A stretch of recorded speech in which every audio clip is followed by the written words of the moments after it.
Hello friends, आपका stock insight में स्वागत है। देखिए, आज हम लोग डिस्कस करेंगे one of the best housing finance company आवास फाइनेंसर के बारे में। देखिए, 2012 में स्टार्ट हुई और 2013 से 25 ब्रांच से स्टार्ट किया। इसके बाद देखिए लास्ट फाइनेंशियल ईयर में कितना ऐड किया, 32 जो है ब्रांच इन्होंने ऐड किया। तो कंटिन्यूसली क्या कर रहा है, ग्रो कर रहा है। और इंडिया में अभी हाउसिंग फाइनेंस कंपनी और ग्रो करना है, क्योंकि बहुत सारे आदमी को अभी भी अपना घर नहीं है। तो ये ग्रोइंग सेक्टर है, नो डाउट। फिर कंपनी का रिजल्ट देखते हैं क्वार्टरली। देखिए ऑलमोस्ट कभी कभी थोड़ा डीप आया है, लेकिन क्वार्टरली रिजल्ट हमेशा बेहतर है। दिक्कत कहाँ है, देखिए अपने पिक मार्जिन 42% था, ठीक है, और पिक के आसपास 42, 37, 38। अभी अपने लोएस्ट मार्जिन के आसपास है 32, 33 के पास। ठीक है, एक ये नेगेटिव पॉइंट हुआ इसमें, जरा ध्यान दीजिएगा। बाकी सब तो ठीक ही चल रहा है। दूसरा और माइक्रो इकोनॉमी के बारे में डिस्कस करेंगे। पहले देखिए, और आप ईयरली अगर देखते हैं इसका रेवेन्यू कंटिन्यूसली ग्रो हो रहा है। देखिए जरा 18, 54, 104, कहीं भी डिप नहीं आया। ठीक है, कहीं ग्रो कम किया है। इवन आप देखिए कोरोना काल में भी कुछ ना कुछ ग्रो किया है। ठीक है ना, तो हमेशा ग्रो किया है। मार्जिन का वो बात तो देख ही रहे हैं, मार्जिन थोड़ा सा डाउन हुआ है। इसके अलावा देखिए, और कंपनी का परफॉर्मेंस बेहतर हुआ, इसके वजह से दो रेटिंग एजेंसी जो है, इकरा और केयर रेटिंग्स।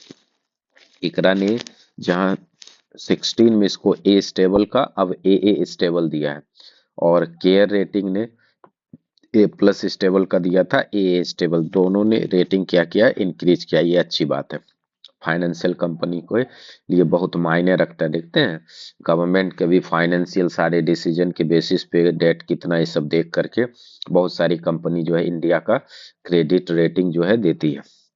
अब जरा ध्यान से देखिए शेयर होल्डिंग, तो शेयर होल्डिंग तो कंटिन्यूसली उतना ही है।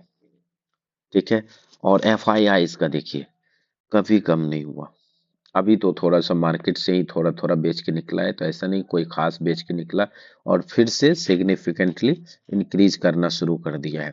F I D I eyes ने देखिए, जहां एफ आई घटाया वहां पर डी आई आईज ने माल को खरीद ली। पब्लिक का ऑलमोस्ट कांस्टेंट ही है, थोड़ा सा डीप ही आया है। तो शेयर होल्डिंग पैटर्न बहुत ही अच्छा है। 11% के आसपास पब्लिक का है, उसमें से भी रिटेल के पास और भी कम होगा। पीयर कंपेयर करते हैं, मतलब इतना अच्छा परफॉर्मेंस है फिर भी स्टॉक नीचे क्यों है। पहली बात ये, जब इसका परफॉर्मेंस अच्छा चल रहा था तो उस समय दो हाउसिंग फाइनेंस कंपनी, जरा ध्यान दीजिएगा कौन कौन सा, एक अप्टूस वैल्यू है और दूसरा होम फाइनेंस। एक अप्टूस वैल्यू है, दूसरा होम फाइनेंस, ये लिस्टेड नहीं थी। तो बाकी में से सबसे बेस्ट कौन परफॉर्म कर रहा था, आवास फाइनेंसर। ठीक है, अब देखिए आरओसी, अभी तो मार्जिन इसका इम्पेक्टेड हुआ है, इसके वजह से आरओसी कम।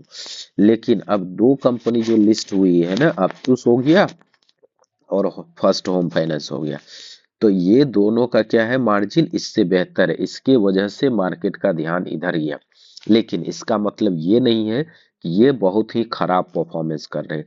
ये भी अच्छा परफॉर्मेंस, थोड़ा सा मार्जिन डाउन हुआ, लेकिन इससे बड़ी कंपनी है। और इसके साथ साथ ये एयू बैंक के बारे में सुने होंगे, एयू बैंक कितना अच्छा परफॉर्मेंस कर रही है, उसी के मैनेजमेंट के अंदर ये भी काम करती है। तो ये ध्यान रखना है, कंपनी का पेरेंटल बहुत अच्छा है। ठीक है ना, और थोड़ा ज्यादा कुछ नेगेटिव है नहीं। आप देखिए पोजीशन, जरा ध्यान से देखिएगा। देखिए जून से स्टार्ट हुआ, और इधर देखिए वॉल्यूम भी बढ़ा हुआ है और डिलीवरी भी उठ रहा है, और खास करके दिसंबर में फिर से स्पाइक आया वॉल्यूम और डिलीवरी में। ठीक है ना, जरा ध्यान से देखिए। अभी तो जनवरी में ज्यादा दिन है नहीं, एक सप्ताह का ही इसमें इंक्लूडेड है। तो क्या है, माल भी उठा रहा है कोई ना कोई। इसके अलावा इसका हिस्टोरिकल पी देखते हैं, तो मीडियन पी 53 के आसपास है, इसी के आसपास, ऊपर कभी नीचे।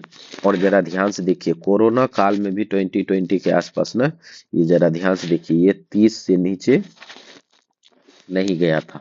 ठीक है, पी अब 30 से भी नीचे गया, क्योंकि दूसरी बेहतर कंपनी आ गई जो ज्यादा ग्रोथ करने वाली, इसके वजह से। लेकिन इसका मतलब ये नहीं कि इसको ऐसा ही वैल्यू मिलेगा। ठीक है। कम से कम मीडियन का पी तो इसको मिलेगा ही 50 के आसपास का पी, ठीक है। और दूसरी बात, जब कभी कंपनी का परफॉर्मेंस डाउन होता है तो पी भी डाउनग्रेड हो जाती है और कंपनी का परफॉर्मेंस भी डाउनग्रेड। जैसे ही परफॉर्मेंस अपग्रेड होगा, पी भी अपग्रेड, मतलब अर्निंग भी बढ़ेगा और आदमी इसको ज्यादा वैल्यू भी देगी, ठीक है। तो इसमें जो है स्टॉक प्राइस में डबल का इफेक्ट दिखता है। अब जरा देखिए, मेन है चार्ट। जब भी पोजीशन बनाए चार्ट का, देखिए अगर मैं इसका डेली चार्ट लगाता हूँ, डेली जरा ध्यान से देखिएगा, क्या एक डाउन ट्रेंड में थी, डाउन ट्रेंड में थी, ठीक है। अब जरा ध्यान से देखिएगा, यहाँ जो लो बनाया था, ठीक है, 1350 के आसपास, फिर यहाँ से रिटर्न हुआ, यहाँ तक आया। अब जरा ध्यान से देखिए, इस लो के ऊपर ही लो बनाया, मतलब अप ट्रेंड में आना शुरू है। और ये नियर टर्म में, छोटे टाइम पीरियड में देखिएगा तो ये भी क्या है, अप ट्रेंड में जा रहा है। और यहाँ से देखिएगा, ऐसा लग रहा है कि ये इसको ब्रेकआउट देने के फिराक में, ठीक है ना। और इसको अगर ये बार बार यहाँ से बहुत बार रेसिस्टेंस के तौर पे काम किया है तो इसको ब्रेकआउट देगी। तो पहले तो 1800 का टारगेट है और परफॉर्मेंस तो अच्छा है, ऑल टाइम हाई के आसपास जाएगा। ऑल टाइम हाई अभी यहाँ देखते हैं, देखिए वीकली चार्ट पैटर्न यहाँ लगाए हुए हैं। देखिए कोरोना काल में कितना गया था, 1000 के आसपास, उससे ऊपर ही है। और जरा देखिए, ये ही सेम है, लोअर लो बन रहा था, लोअर लो बन रहा था, लोअर लो, अब क्या है, हायर लो बना पहली बार। तो इसको आप देख सकते हैं एक बॉटम के तौर पे। इसका मतलब क्या हुआ, पोजीशन यहाँ पर हम लोगों को क्या करना चाहिए, बनाना चाहिए, ठीक है। बॉटम के आसपास दिख रहा है, पहली बात तो ये। दूसरी बात, इसके ऊपर जाएगा तो भी बना सकते हैं आप, जब इसका ब्रेकआउट दे। एक तो यहाँ पर दिख रहा है, ठीक है, ये यहाँ जाएगा, हो सकता है यहाँ थोड़ा सा रेसिस्टेंस ले।